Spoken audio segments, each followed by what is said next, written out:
কষ্ট না হয়, কিন্তু এখন রোদ ঝড় বৃষ্টি আর বাজের মাঝেই তোর জীবন চলছে।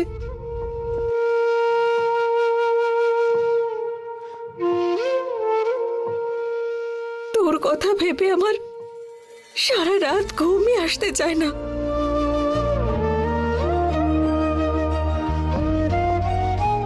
কতবার আমি এটাও ভেবেছি যে তুই যেখানে আছিস সেখানে আমিও চলে যাই,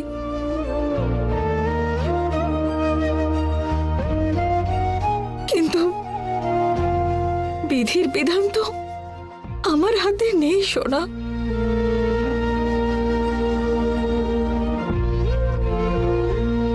ভগবান আমায় যেদিন কাছে ডাকবে সেদিনই আমি তোর কাছে যেতে পারবো।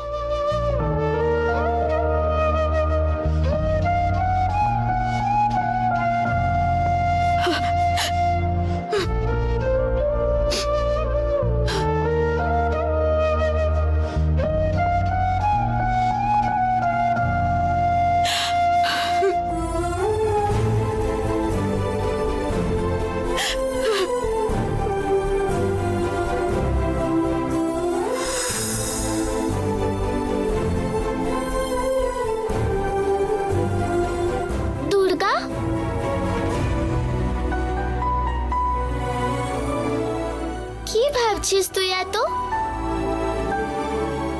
মা কত ভালো না,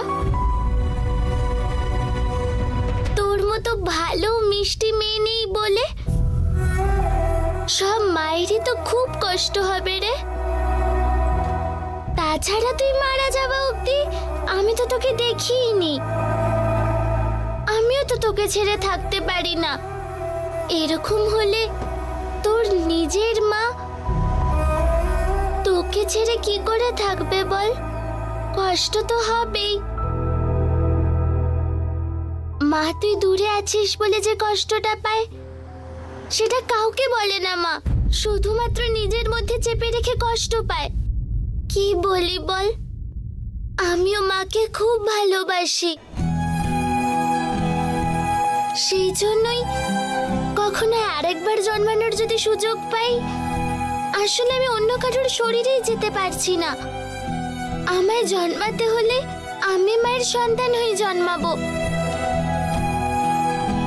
তাতে যত জন্ম লাগে লাগুক, আমি অপেক্ষা করব।